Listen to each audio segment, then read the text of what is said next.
કેમ છો વિદ્યાર્થી મિત્રો? આપણે આજે આ લેક્ચર ની અંદર આંકડાશાસ્ત્ર સ્વાધ્યાય છે એ નવું શરૂ કરવાના છીએ. આંકડાશાસ્ત્ર ચેપ્ટર છે એ લગભગ આપણા માટે અજાણ્યું તો નથી જ સાવ, કારણ કે 9મા ધોરણમાં પણ આંકડાશાસ્ત્ર વિશે આપણે ઘણું બધું શીખી ગયા છીએ. 10મા ધોરણની અંદર આપણે NCERT બેઝ પ્રમાણે જોઈએ તો આ ચેપ્ટર આપણને ટોટલ 6 માર્કમાં પૂછે છે. લાસ્ટ જે જૂનો કોર્સ હતો એની અંદર આ ચેપ્ટરના 8 માર્ક હતા. આ વખતે એના 2 માર્ક ઘટાડી નાખ્યા છે અને 6 માર્ક કરી નાખ્યા છે. 6 માર્કની અંદર જો આપણે વિભાજન પાડીએ અને જોઈએ તો એક ગુણનો એક પ્રશ્ન પૂછશે, પછી એમાં MCQ હોઈ શકે, ખરા ખોટા, ખાલી જગ્યા, કોઈ પણ વસ્તુ આની અંદર પૂછી શકે 1 માર્કમાં. બીજું જોઈએ તો 2 માર્કનો એક પ્રશ્ન પૂછાશે એટલે એના 2 માર્ક, અને 3 માર્કનો એક પ્રશ્ન એટલે 3 માર્ક એના. પણ એમાં મેં પાછળ સ્ટાર કરેલો છે. આ સ્ટાર કરેલો છે એનો અર્થ એમ થાય કે આની અંદર એક ઓપ્શન આવશે, અથવામાં તમને 3 માર્કનો હજી એક દાખલો પૂછે. તો 3 માર્કના 2 દાખલાઓ છે એ તમને એકબીજાના અથવામાં આપી શકે અને આ રીતે આપણા 6 માર્ક પૂરા થાય. આપણે આંકડાશાસ્ત્રની અંદર સૌથી પહેલા તો પાયાની વિગતો સમજવી પડે, કારણ કે એમાં ઘણા બધા શબ્દો એવા આવે છે કે જે શબ્દો છે એ આપણે સમજવા ખૂબ જરૂરી છે અને આ શબ્દો આપણે છેક સુધી યાદ રાખવા પડશે, કારણ કે એ શબ્દો વગર આપણા દાખલાની અંદર ક્યાંક ભૂલ થવાની શક્યતા રહે, ન સમજાય એવું પણ બને. તો આ કયા શબ્દો છે આપણે જોઈએ. તો શરૂ કરીએ આપણે આંકડાશાસ્ત્ર 14મું ચેપ્ટર, અને આપણી ટેક્સ્ટ બુક ની અંદર પેજ નંબર છે 227. તો સૌથી પહેલા તો આપણે મધ્યક, મધ્યસ્થ અને બહુલક આ 3 વસ્તુથી આપણે પરિચિત છીએ જ, તોય છતાં આપણે એના વિશે સમજૂતી લઈ લઈએ. આપણે નાનામાં નાની વિગતો આની અંદર અભ્યાસ કરશું, કારણ કે આ ચેપ્ટર જેમ સમાંતર શ્રેણી રોકડા માર્ક અપાવે એવી રીતે આ 6 માર્ક એટલે કઈ નાના માર્ક કહેવાય નહીં. 6 માર્ક આપણા માટે એક લોટરી જ કહેવાય. એટલે આ ચેપ્ટરની જેમ પ્રેક્ટિસ વધારે કરશો એમ તમને સારા માર્ક લઈ આવવામાં મદદરૂપ થશે. તો સૌથી પહેલા મધ્યવર્તી સ્થિતિના માપ એ આપણે લખીએ કે ભાઈ મધ્યવર્તી સ્થિતિના માપ.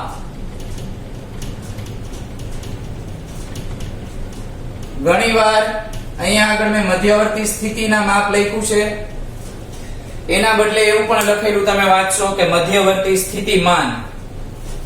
તો આ મધ્યવર્તી સ્થિતિના માપ આપણે ભણવાના કેટલા આવે છે? એક આવે છે મધ્યક, પછી આવશે આપણે મધ્યસ્થ, અને ત્રીજી વિગત આવશે આપણે બહુલક. આ 3 વસ્તુ આપણે ભણવાની છે. કદાચ આની અંદર આડાહડું હોય કે પહેલા પોઈન્ટમાં આપણે મધ્યક ભણશું, પછી બહુલક ભણશું, પછી મધ્યસ્થ ભણશું, પણ આખા ચેપ્ટરમાં આપણે આ 3 વિગતો ભણવાની છે. હવે મધ્યકની વાત કરીએ તો મધ્યક એટલે શું? મધ્યક એટલે સરેરાશ અથવા તો સરાસરી. આ સરેરાશ અથવા તો સરાસરી આપણે જોઈ ગયા છીએ. આમ જોઈએ તો જ્યારથી આપણને રિઝલ્ટ આપવાનું શરૂ થયું ને, પહેલું ધોરણ કે બીજું ધોરણ, ત્યારથી આપણે આ મધ્યક આવે છે. ભલે સમજ નહોતી પડતી પણ મધ્યક ત્યારથી આવતું તું ખરા. કેવી રીતે? તો માની લ્યો તમે 3જા ધોરણનું રિઝલ્ટ લ્યો, એની અંદર 4 વિષય કે 5 વિષય ભેગા કરી અને પછી નીચે ટકાવારી લખી હોય, તો શું કરતા એમાં? તો કે 4 કે 5 વિષયનો સરવાળો કરી અને એને ભાંગ્યા જે વિષયની સંખ્યા હોય એ લઈ લે એટલે આપણને મધ્યક મળી જાય. તો આ રીતે આપણને મધ્યક મળતો. હવે મધ્યક પછી સરાસરી પણ આવે, એનું નામ જ ખાલી ચેન્જ થાય છે. સરેરાશ પણ કહેવાય બધી વસ્તુ એક ને એક છે. ક્યારેક છાપું વાંચતા હોય આપણે, તેમાં જોવા મળે આપણને કે ભાઈ તમને એક અઠવાડિયાની અંદર, ચોમાસાની અંદર, ઓગસ્ટ મહિનાની અંદર પહેલા અઠવાડિયામાં વરસાદ જે પડ્યો એ વરસાદની સરેરાશ શોધવાની છે.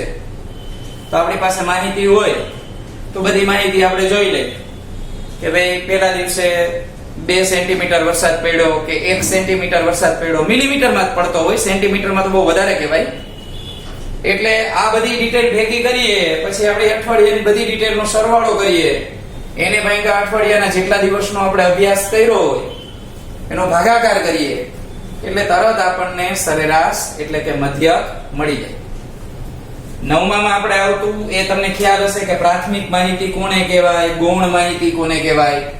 આપણે અગાઉ ભણી ગયા છીએ કે જે માહિતી આપણને ડાયરેક્ટ આપણે જ મેળવી શકીએ એ પ્રાથમિક માહિતી કહેવાય. માની લ્યો કે હું કહું કે ભાઈ 9મા ધોરણમાં 15 જણા છે, હાજરી પત્રક લઈને હું આવું અને પછી કહું ચાલો આ માહિતી કેવી કહેવાય, તો 15 જણા ગણી લીધા, ઈઝી.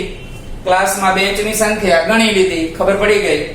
પણ જો એમ કીધું હોય કે અત્યારે દેશની વસ્તી કેટલી છે, દેશમાં હાલો વોટ કરંટ ટોપિક જ લઈ લે, કોરોના સંક્રમિત એવા દર્દીઓની સંખ્યા કેટલી છે, તો આ વસ્તુ છે એ ગૌણ માહિતી ન કહેવાય. કારણ કે તમે કે હું ગણવા નથી જવાના, આપણે સીધું જ શું કરશું, કાં તો ગૂગલમાં સર્ચ કરશું અથવા તો ક્યાંક આરોગ્ય ખાતાએ જે આંકડા રજૂ કર્યા હશે, છાપામાં આપ્યા હશે, સત્તાવાર રીતે સરકારે બહાર પાડ્યા હશે, એ આપણે જોઈ લેશું અને પછી માહિતી રજૂ કરશું. તો પ્રાથમિક માહિતી અને ગૌણ માહિતી આવું આપણે ભણી ગયા છીએ.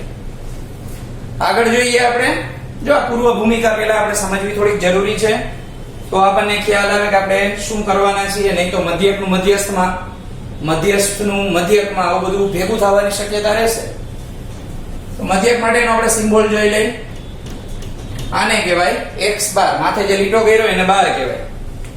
આવી રીતે x બાર, પછી આગળ જતા તમે 12માં 11 કોમર્સમાં એવી રીતે ભણશો, તેમાં y બાર પણ આવે, z બાર પણ આવે, માથે લીટો એટલે બાર. ત્યાર પછી છે મધ્યસ્થ. બીજી વસ્તુ સમજાવું છું. જેમ આમાં મેં તમને કહી દીધું કે આને સરાસરી કહેવાય અથવા તો સરેરાશ કહેવાય, એવી રીતે મધ્યસ્થની વાત કરીએ. મધ્યસ્થનું થોડુંક આપણે પૂર્વ ભૂમિકા જોઈ લઈએ. તો એમાં શું હતું, તો 4-5 અંકો આપેલા હોય અલ્પવિરામ કરીને, 8, 12, 13, 0, 5 આડાવડી રકમ આપી હોય. પછી આપણે એનો દાખલો ગણતા યાદ હોય તો દાખલાની અંદર આપણે એને ચડતા ક્રમમાં અથવા તો ઉતરતા ક્રમમાં ગોઠવતા. પછી 2 સૂત્ર આવતા, એકી સંખ્યા માટેનું, બેકી સંખ્યા માટેનું. આ બધી વસ્તુ છે એ આપણે જોવાની જ છે. હું સૂત્ર પણ તમને ડિટેલમાં લખાવીશ. અત્યારે માત્ર મધ્યક, મધ્યસ્થ અને બહુલકની હાઇલાઇટ આપું છું. એના ઉપરથી આપણને જે આખી સંખ્યા આપણને મળી, માની લ્યો કે 7 અવલોકનો આપ્યા છે, 7 પ્રાપ્તાંકો આપ્યા છે. આ બધા શબ્દ છે એના. તો 3 આ બાજુ રેખા, 3 આ બાજુ રેખા. જો ચડતા ક્રમમાં ગોઠવા પછી અથવા તો ઉતરતા ક્રમમાં ગોઠવવાના. 3 આ બાજુ, 3 આ બાજુ, 6 થઈ ગયા. વચ્ચે જે વધ્યો આંકડો 7મો એ આપણો મધ્યસ્થ કહેવાય. તો આ રીતે આપણને મધ્યસ્થની ગણતરી પણ આવતી. આ તો મેં તમને બહુ કોમન, સાવ એટલે સાવ સામાન્ય ખ્યાલ આપ્યો. આપણે 10માં તો હાવ એવું નથી કરવાનું, થોડું વધારે ભણવાનું છે. ખાના દોરીને એવી રીતે વર્ગીકૃત માહિતીનો મધ્યસ્થ આવશે. જે નવા નવા શબ્દ તમને અત્યારે સાંભળવા મળે છે, સાહેબ બોયલા રાખે છે કે અવલોકનો, પ્રાપ્તાંકો, વર્ગીકૃત માહિતી, સતત આવૃત્તિ વિતરણ, આ બધું શું છે એ બધું હમણાં આપણે ધીમે ધીમે ડિટેલમાં બધા શબ્દ જોવાના છે. ત્યાર પછી બહુલક. આમાં આપણે ગુજરાતીની જેમ સંધિ નહીં છૂટી પાડીએ કે જેના લક બહુ કામ કરતા હોય એને કહેવાય બહુલક. એવું નથી. બહુલક એટલે સૌથી વધારે વાર પુનરાવર્તિત જે પ્રાપ્તાંક થતો હોય એને બહુલક કહેવાય. ફોર એક્ઝામ્પલ 30 વિદ્યાર્થીનો ક્લાસ છે. આ 30 વિદ્યાર્થીના ક્લાસની અંદર આપણે બધાની કસોટી લીધી, માર્ક આપ્યા. આપણે માર્ક આપી દીધા પછી આપણે એમ જોઈએ કે ભાઈ આમાં તો 20 માર્ક છે, એ તો ઘણા બધાને આવ્યા છે. 5 થી 6 વ્યક્તિ એવા છે કે જેને 20 માર્ક આવ્યા. તો આ 20 છે ને એ આપણો બહુલક કહેવાય. એવી રીતે બહુલકની અંદર અત્યારની સ્થિતિ આપણે જોઈએ 10મા ધોરણમાં, તો એની અંદર આપણે વ્યવસ્થિત સૂત્ર મૂકીને દાખલો ગણવો પડશે. ડાયરેક્ટ કઈ જોઈને આપણે નહીં કહી શકીએ કે ભાઈ આ વધારે વાર પુનરાવર્તિત થાય છે તો આ આપણો બહુલક. કારણ કે હવે આપણે થોડુંક એક સ્ટેપ આગળ વિચારવાનું છે. 9th માં આપણે આ કોમન ખ્યાલ ચાલતો હતો. 10મા ધોરણની અંદર આપણે વર્ગીકૃત માહિતીનો બહુલક મેળવવાનો થશે. તો ચેપ્ટર ની અંદર આ ત્રણ વસ્તુ મહત્વની છે: મધ્યક, મધ્યસ્થ અને બહુલક. આગળ વધીએ આપણે. તો હવે ધીમે ધીમે બધા શબ્દો છે એ હું તમને સમજાવતો જાઉં છું, કઈ કઈ વસ્તુ આવશે. ક્યાંક તમને આવો પ્રશ્ન પણ પૂછે કે મધ્યવર્તી સ્થિતિના માપ કયા કયા છે, તો આ ત્રણ આવે. આ યાદ રાખવાનું. નહીં તો આ નામ જ નહીં ખબર હોય કે આ મધ્યક, મધ્યસ્થ, બહુલક ત્રણેય ભણી ગયા, પણ એ શું છે તો કે એ નથી ખબર. એટલે આ એક ધ્યાન રાખવાનું. હવે માહિતીની વાત કરીએ તો બે પ્રકારની માહિતી આવતી. કઈ કઈ જોઈએ આપણે? તો આ માહિતીની અંદર આપણે બે ભાગ પાડી દઈએ. આપણે જે ધોરણ 9 માં શીખી ગયા છીએ એ આવતી અવર્ગીકૃત માહિતી, અને અત્યારે જે આપણે શીખવાની છે એ છે વર્ગીકૃત માહિતી. હવે આ અવર્ગીકૃત અને વર્ગીકૃતમાં શું આવે એ જોઈ લઈએ. અવર્ગીકૃત માહિતી જે છે એની અંદર તમને આ ટાઈપના દાખલા આપવામાં આવતા. તમને ખ્યાલ હોય તો આમ કેટલા બધા અંકો લખેલા હોય કે 20, 25, 15, 18, 19, 12,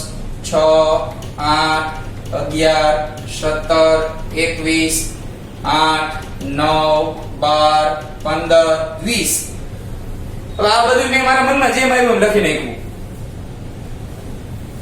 આવી બધી માહિતી આપતા. પણ તમે આમાં માડા લીટા કરતા યાદ હોય તો આવૃત્તિ ચિહ્ન કહેવાય એને.